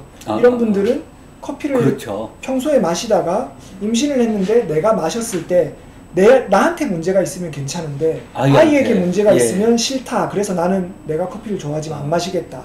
그런 분들이 계시거든요. 맞아요. 임신한 아이한테 임산부가 이렇게 그 담배를 피웠을 때 그 니코틴이 아이가 이렇게 그 엄마 뱃속에서 막 이렇게 형성돼서 막처럼 막 형성되려고 할 때 얘들이 딱 덮어 싸니까 여기가 막 갈라지고 손 있는 데가 그때 기형이 막 나오더라고요. 아유, 니코틴하고 카페인을 비교하시면 네. 좀 그래서 커피 심한 건가요? 커피 같은 경우는 기본적으로 일반적인 성인은 하루에 400ml까지, 그 다음에 그 임산부에 대해서는 하루에 300mg까지 카페인은 네, 뭐 꾸준히 커피를 카페인을 네, 꾸준히 섭취를 해도 문제가 그럼 없다라고 보통 마시는 이야기는 하고 있거든요. 보통 예를 들어서 그 커피숍에서 마시는 커피 네. 그거에 이제 저 평균 뭐 네. 카페인의 양. 예, 네. 거기에 들어있는 카페인의 양은 얼마나 돼요? 뭐 내리는 방식에 따라 분명히 천차만별이긴 하지만 기본적으로는 100이라고 생각을 하시면 됩니다. 100? 네, 100 근처다라고 생각을 하시면 아, 됩니다. 그러면 임산부는 그거 3잔 이상 마시면 안 되겠네요. 네, 3잔을 마셔도 괜찮다는 거죠. 그러니까 3잔까지는 근데 네. 보통 그래서 커피 많이 마시면 잠 못 잔다고 막 그러잖아요. 밤에 네. 뭐 자기 한두 시간 전에 커피 마시면 안 된다는 분도 계신데 저는 뭐 커피 마셔도 바로 자거든요. 네. 이거 뭐 제가 건강에 문제가 있는 건가요? 아니요, 전혀 문제가 없습니다. 아, 그러면 그래요? 커피를 마시기 위해선 축복받은 몸이라고 할 수 있고요. 어떻게 보면 카페인의 작용을 원하는 사람들이라면 아주 불행한 거죠. 그러니까 카페인을 마셨을 때 단기적으로 그 운동 능력이라든지 이런 것도 늘어날 수 있다라고 되어 있는데 카페인에 민감하지 못하면 운동을 잘 못하실 수도 있는 거죠. 그래서 커피를 마시고 운동했을 때 남들보다 턱걸이를 한 개 더 할 수 있으면 그러면 우리 네. 그 사상 체질 뭐 나누는 것처럼 네, 그 커피의 카페인 가지고 체질을 딱 나누는 지표가 나오면 나옵니다. 있습니다. 나옵니까? 실제로. 그럼 아주 굉장히 인기 있게 딱 쓸 것 그러니까 같은데요? 음치는 음을 잘 못 느끼는 건데 네. 커피치네요 결국은. 카페인치. 카페인치네요. 네. 아 이것도 좀 문제가 있는 거예요 결국은. 근데 커피 사다 보니까 제가 얼마 전에도 친구가 베트남에서 갖고 뭐 원숭이 똥으로 만든 뭐 커피라고 네, 뭐 사양 고양이 뭐 네, 그래서 그런. 향이 굉장히 뭐 독특하긴 하더라고요. 네. 그래서 뭐 굉장히 비싸다 그러는데 근데 그게 왜 똥으로 만든? 그게 뭐예요 정말? 뭐예요 정말? 네, 일단은 기본적으로 이제 그 동물의 그 변을 이제 그 변 속에 있는 커피가 나온 걸 씻어서 이제 그걸 로스팅을 해서 먹는 건데. 그러니까 원숭이나 이 사양 고양이가 커피를 원두를 먹어서 배설된 거죠. 네. 그 몸속에서 약간 소화가 된 거네요. 커피 원두는 이제 커피를 로스팅하고 난 걸 원두라고 하고요. 생두는 생두. 커피 씨를 말하는 거고. 커피 씨를. 그 경우는 커피 체리, 커피 과일 그대로 통째로 먹고 씨를 씨가 수박 씨가 우리 화장실에서 수박 씨가 나오듯이 그 씨가 소화가 안 되고 그냥 나오는 거네요. 네. 그럼 들어갔다 나올 때 뭐 특별하게 뭐 거치는 게 없잖아요. 그래서 그거에 이제 두 가지 의미가 있는데요. 네. 한 가지는 발효. 그 발효가 무슨 말이냐? 이제 그 기본적으로 그 사양 고양이에서 처음 시작했잖아요. 예. 사양 고양이 이제 사향 사향. 네, 이제 이 위장을 거치면서 그게 이제 뒤집어 씌워지기도 하고 그다음에 이제 그 기본적으로 이 발효뿐만 아니고 그거죠. 이게 내부에서 이걸 깨는 거죠. 아까 그 전분을 이용해서 PLA 만든다라고 했었는데 그것처럼 전분을 깨면 이제 단분자 형태가 나오거든요. 그러면은 그것들로 그러니까 깬다는 건 이 조직인데 그 사슬을 갖다 끊어버린다는 네, 얘기죠. 그렇죠. 네. 그렇게 해서 우리가 소화시키기 좋은 형태로 그러니까 우리가 소화를 시켜야 되니까 소화시키기 좋은 형태로 깨지는 애들이 나오고 그러면은 걔네들이 그 단분자 형태가 많으면 많을수록 향이 풍부해지고 좋은 게 나와요. 그렇군요. 어떤 동물이 먹냐에 따라서 좀 달라지겠네요. 그렇죠. 그게 블랙 아이보리라는 게 있어요. 이게 지금 사양 고양에서 시작했는데 그게 이제 뭐 다른 것들 족제비도 있고 베트남에서는 그런데 이제 이게 블랙 아이보리라고 이거는 코끼리입니다. 코끼리를 이용해서 하는데 이거 같은 경우는 이제 코끼리가 커피 이제 과일 상태로 먹고 이제 네. 대량 생산을 하게 되죠. 네. 그것들을 이제 처리를 해서 하는데 거기서 얘기하는 것은 코끼리가 초식 동물이기 때문에 그만큼 이 분자 간 결합을 더 많이 깨서 그 향에 도움이 되는 그 전구체들을 훨씬 더 많이 생산을 한다. 그것까지도 이게 이제 거기에 블랙 아이보리의 광고에는 들어가 있거든요. 근데 실제로 이제 코끼리가 보면 그 코끼리가 자연에서 하는 역할 중에서 하나가 얘가 먹은 걸 다 소화시키지 않습니다. 그래가지고 이 식물의 씨 같은 거 있잖아요. 씨 같은 것들이 그냥 그대로 나오는데 코끼리가 많이 할 때 보통 하루에 60km를 이동하거든요. 60km 이동해서 식물이 그 아프리카 전역에 다 이렇게 퍼뜨리는 역할을 해요. 생태계에서. 먹기도 엄청 많이 먹을 거 아니에요? 하루에 180kg 먹죠. 네. 근데 그렇게 먹어가지고 다 싸내는데 이거를 한 군데서 싸는 게 아니고 계속 이동하면서 싸는데 완전히 소화가 끝나지 않은. 그리고 우리나라 동물원에서도 그 코끼리 똥을 가지고 이렇게 종이 만드는 그 실습을 하는 것도 있어요. 오늘은 시작부터 끝까지가 아주 그냥 이상하게 네. 커피맛에서도 결국 이제 혹시 사양 고양 두 가지 이야기를 네네. 했는데 한 가지밖에 안 해가지고 네. 나머지 하나는 이제 동물의 본능이에요. 그러니까 우리는 어떤 커피가 좋은지 모르는데 동물들은 좋은 커피만 골라 먹을 거다. 그래서 동물의 똥에서 채취를 하면 품질이 좋은 애들만 나올 것이다. 그렇게 두 가지가 이제 동물도 동물 나름이겠네요. 그렇죠. 아까처럼 코끼리 걔네는 우리가 주는 체리를 먹는 거고, 그리고 요즘은 또 사양 고양이도 길러요. 그걸 하려고. 야생에 있는 원숭이라든가 사양 고양이는 지들이 좋은 것만 먹으니까. 네. 그리고 그 사양 고양이 중에서도 또 또또한 놈이 있을 거고. 그렇죠. 네. 그래서 이제 네. 예. 그러니까 결국은 이 사양 고양이나 뭐 원숭이 똥이나 뭐 얘들은 이제 그 커피가 유명한 이유가 얘들이 먹고 네. 그 뱉어내는 거에서 그 사이에서 뭐 유산균부터 아니면 각종 그 작용들이 있었을 것이다. 네. 그래 어쨌든 좋은 건 더 맛이 좋긴 좋은 거고 그죠? 그 다음에 그렇죠. 거기에 발효됐던 효과도 있을 거고 두 가지 효과가 같이 된다는 거였고. 네. 자, 지금 가장 근본적인 질문을 하셨는데 사람들이 언제부터 커피를 먹기 시작했나요? 네. 언제부터 이거 같은 경우는 이론이 있다기보다는 설이 몇 개가 그렇죠. 있어요. 설이겠죠. 이게 뭐 칼디 설이 있고 오마르 설이 있고 뭐 몇 개가 있는데, 뭐 칼디 설 같은 경우는 이제 이디오피아의 한 목동이 양치기를 하다가 이 양들이 커피를 먹고 막 춤을 추더라. 그래서 그거를 커피를 자기도 이제 먹어봤더니 뭔가 각성 효과나 이런 걸 느끼기 시작했다. 이게 이제 기원전부터라고 얘기를 하고요. 근데 오마르 설 같은 경우는 이 사람은 이제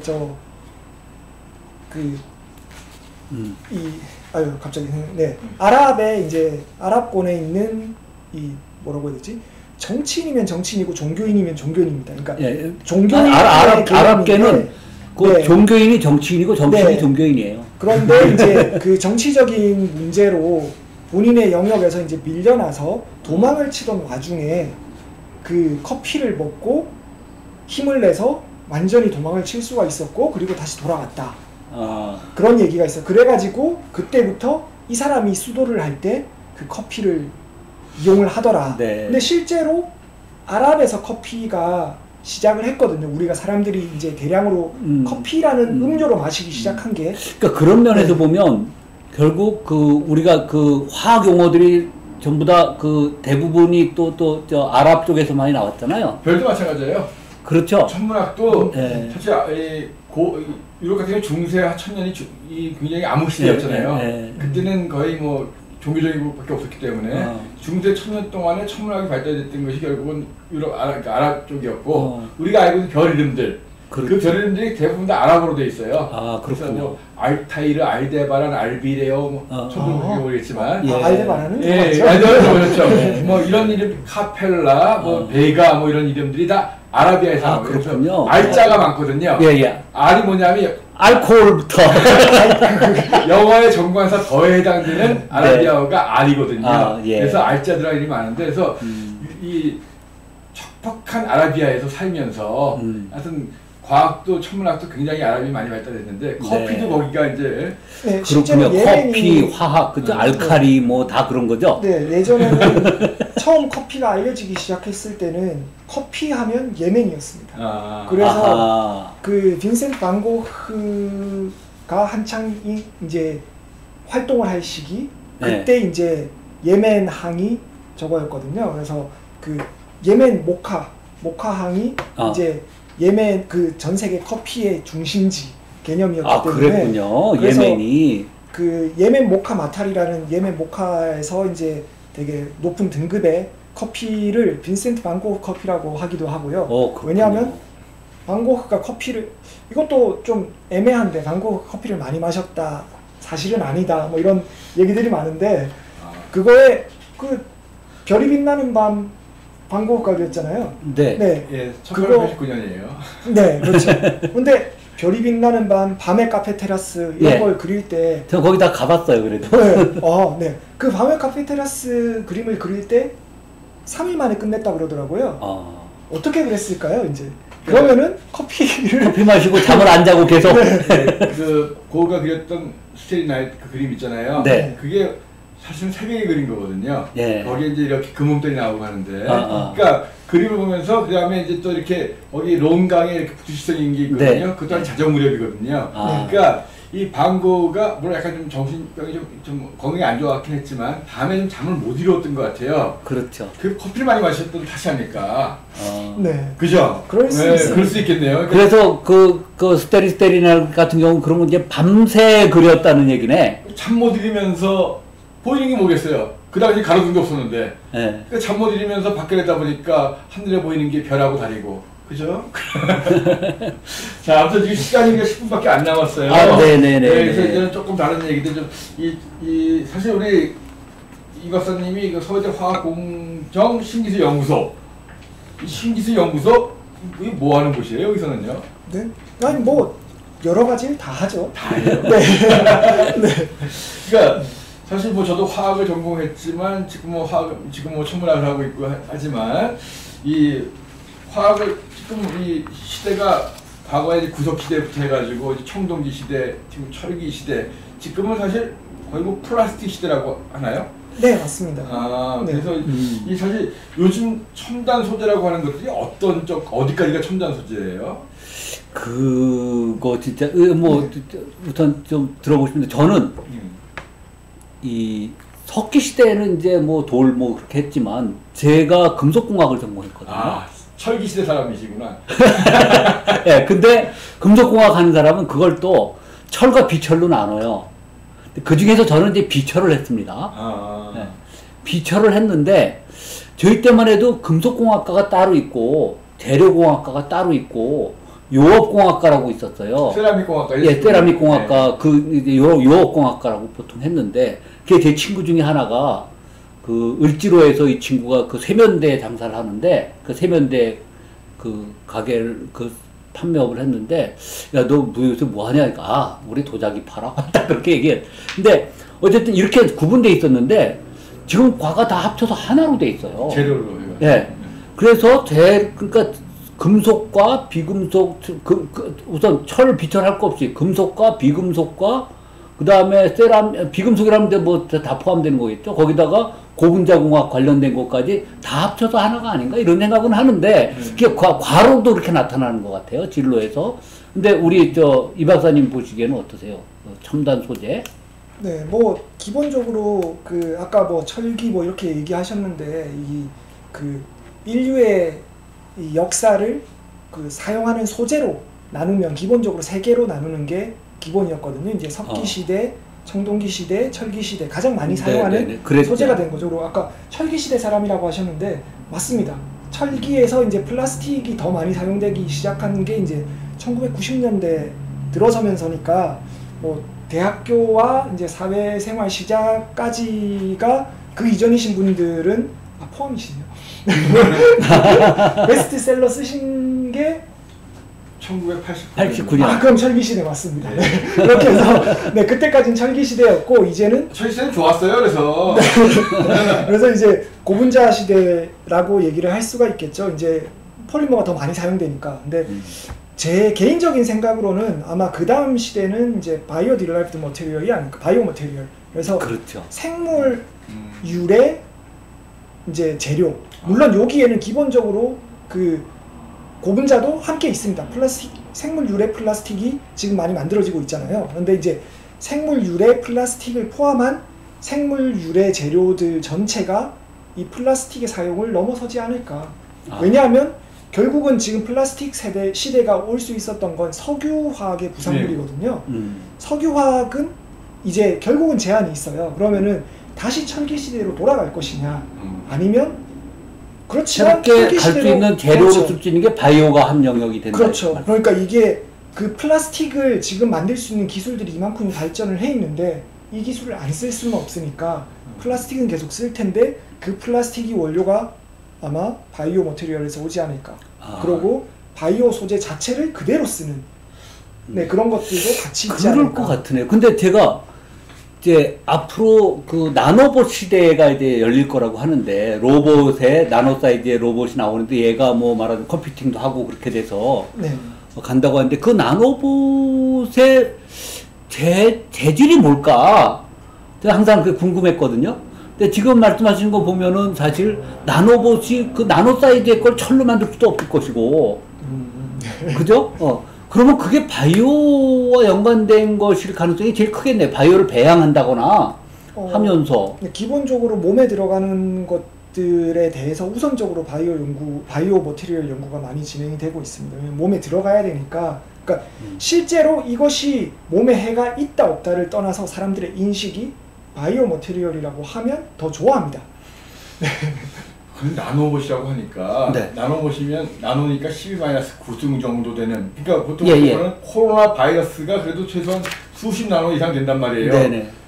그러면 결국 코로나 바이러스 정도 되는 규모의 그 나노 단위의 로봇을 만드는 거죠. 그러면 그 안에 부품이라든가 이걸 따지면 그 부품으로 하긴 힘들 것 같은데. 그렇죠.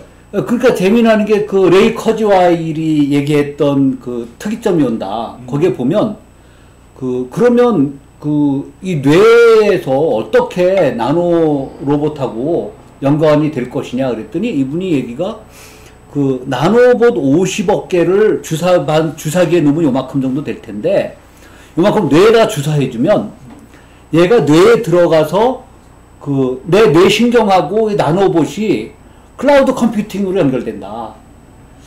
그러니까 그랬을 때 전제 속으로 그 재료가 그럼 뭐지? 맨날 궁금했거든요.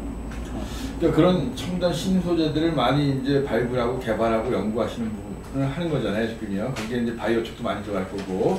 근데 이제 뭐 플라스틱 얘기하고 하다 보니까 이렇게 첨단 소재들, 우리가 플라스틱을 얘기하면서 정말 좋은 점도 많은데 요즘 가장 문제되는 게 결국은 환경 오염 문제잖아요. 이게 만들어진 다음에 나중에 분해되는 동안에 상당히 오랜 시간이 걸리기 때문에 지금 해양 오염도 대부분이 또 플라스틱을 통해서 이루어지고 있고, 그러니까 이 첨단 소재를 만드는데 이것이 환경 오염을 안 일으키게 하는 그런 방법을 좀 찾아야 되지 않겠는가. 뭐 어떻게 생각합니까? 실제로 그 바이오 머티리얼이라고 하면 이게 의미가 두 가지가 있습니다. 그 중에 하나가 이제 바이오 소재로 만든 머티리얼을 말하는 거고, 하나는 바이오 소재로 만들었든 아니든 분해가 잘 되는 생물, 어디에 버렸을 때 일정 기간 이내에 분해가 돼서 이 환경에 영향을 미치지 않는, 그래서 그 두 가지를 다 바이오 머티리얼이라고 하거든요. 그래서 지금 뭐 만들어지고 있는 것들은 두 가지를 다 가지고 가려고 하는 거죠. 여기서 뽑아서 만들어서 버려도 문제가 안 되는. 우리 때는 뭐 제가 공부할 때는 플라스틱 하면 그냥 보통 이제 폴리에틸렌 같은 거 그런 것들은 사실 분해가 잘 안 되잖아요. 그럼 지금은 이 플라스틱 소재도 좀 바이오 쪽으로 해가지고 좀 분해가 잘 되는 걸로 이제 가고 있다 이런 쪽이죠. 네, 맞습니다. 그렇게 하면 소재 자체가 기름에서 빼낸 거보다는 석에서 빼낸 거보다는 뭐 옥수수나 이런 것처럼 그런 데서 뽑아낸 게 더 분해가 잘 된다 이렇게도 볼 수 있나요? 아니요, 그거는 똑같습니다. 아니죠. 그거 같은 건가요? 똑같습니다. 어차피 물질은 똑같은 거고, 뽑아낸 물질이 어떤 거냐에 따라 다른 거지. 그렇게 해서 어디에서 뽑아냈냐는 관계없다. 분자 단위의 성격이 뭐냐가 중요한 거예요. 그러니까 미국이든 러시아든 우주에서 물을 마시는 건 똑같은 거죠. 어디에서 빼내든 건 상관없이. 자, 이제 우리가 시간이 거의 다 됐는데 질문이 좀 남았는데요. 커피 과학의 전망은 어떻게 되느냐. 박사님 따라서 뭐 커피를 전공하시고. 우리나라에서도 혹시 이제 또 커피 과학으로 내가 박사를 또 받고 싶다. 커피 과학의 전망. 일단은 기본적으로 저는 이 AI 쪽이랑 연결이 될 것 같고요. 왜냐하면 커피 과학이 지금 현재는 커피 분석조차도 완전히 제대로가 다 많이 안 돼 있어요. 그리고 커피 분석이 된 분야들도 그것에 대한 통계 분석이나 그런 것들이 많이 부족해요. 그래서 융합이 더 필요하다. 그래서 이제 인공지능 쪽 그쪽에 대해서, 그러니까 지금까지 분석해 놓은 결과 외에 추가적으로 통계 분석을 했을 때 예상하지 못했던, 지금 결과만 보고서는 알 수 없는 숨어있던 의미를 더 찾을 수도 있거든요. 실제로 저도 달고나 커피를 가지고 연구를 했을 때 분석을 했는데 달고나 커피 저으면서 이제 많이 저으면 어떻게 되나 뭐 이런 걸 이제 향이 어떻게 되나 확인을 했는데 그 향의 변화보다 이거 분석했을 때 데이터 보고는 몰랐는데 통계 분석을 돌려보니까 이게 나왔어요. 돌리는 사람에 따라 다르다. 그걸 왜 다를까 하고 찾아봤더니 한 명이 그날 핸드크림을 바르고 있었던 거예요. 근데 그게 잡히더라고요. 그래서 그 실험에 이런 오차들이 있었던 거, 실험에 이런 방향이 숨어있던, 우리가 그냥 결과만 보고 아 이물질 이만큼 있고 이물질 이만큼 있고 왜냐면 다 똑같이 나와요. 근데 되게 작은 영향인데 그게 확실하게 갈려지는 영향을 우리는 이제 AI가 도입이 되면서 그걸 확인을 할 수가 있는 거죠. 그리고 그 문제가 어떤 것인지 알 수가 있고 그러면은 분명히 이쪽 분야가 함께 나올 것이다. 네.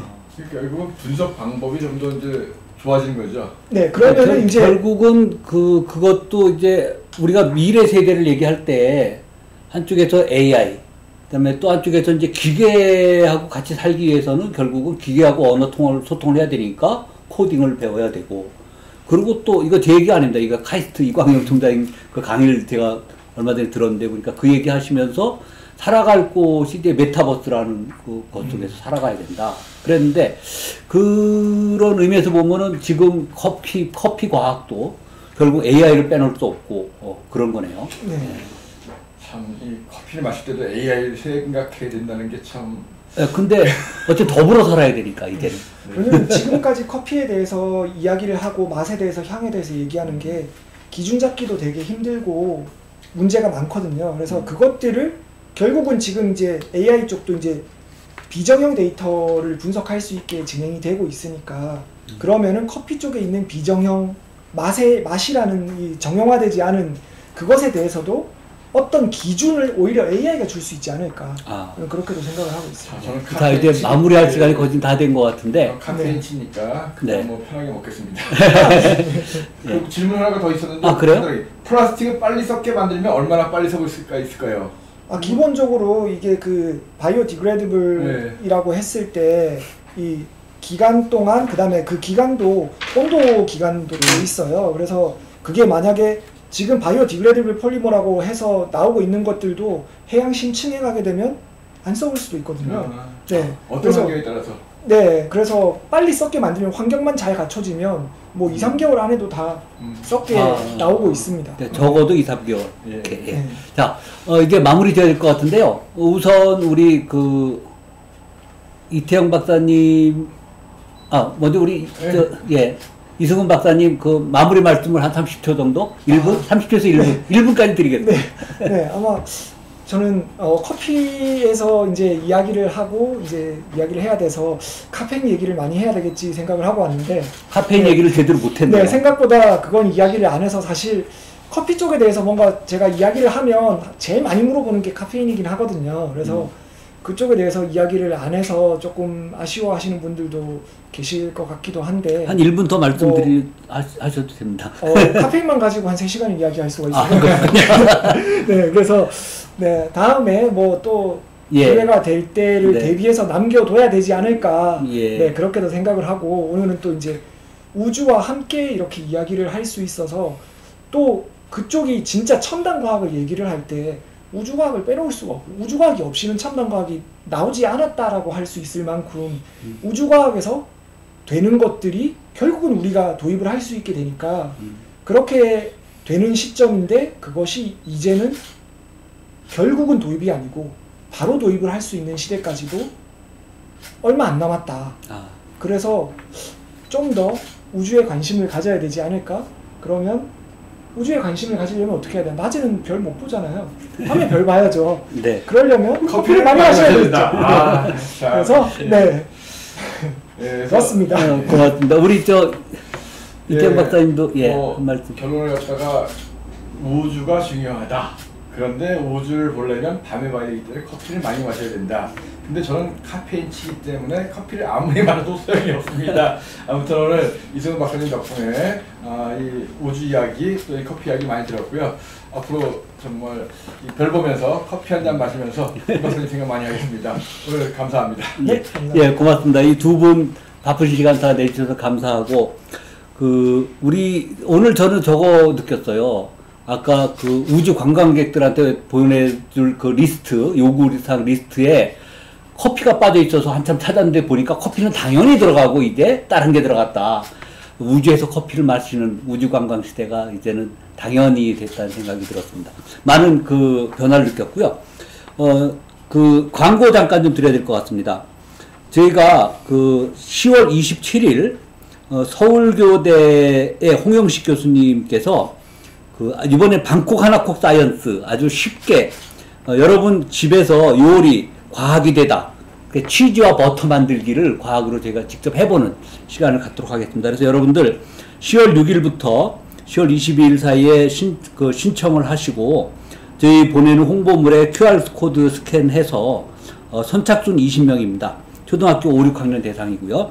신청해 주시면 10월 27일 날 오후 4시부터 5시 30분까지 직접 여러분이 우유 재료를 가지고 그 요리 과학이 되다 치즈와 버터 만들기 강의가 있습니다. 그다음 또 하나 있는데요. 이거는 제가 11월 6일 날 오후 6시에서 7시 사이에 1시간 동안 해외 과학관에서 찾아보는 4차 산업혁명, 그래서 팬데믹 하나로 연결된 세계라는 주제로 스미소니언 자연사박물관에 있는 질병, 팬데믹과 관련된 강의를 1시간 동안 진행할 예정입니다. 여러분들 초등학교 고학년 이상들 해서 성인까지 이거는 90명까지 제가 강의를 신청을 받으니까 많이 신청해 주셔서 받으시고 참가비는 다 무료입니다. 예. 그리고 QR코드 스캔해서 10월 6일부터 마찬가지로 신청을 받도록 하겠습니다. 자, 우리 미래과학 카페 오늘 여러분들하고 같이 4차 산업혁명과 함께하는 방콕 하나콕 과학관 하나고르기 탐프 커피화학자의 미래과학 카페 우문현답 제6탄 순서를 모두 마치겠습니다.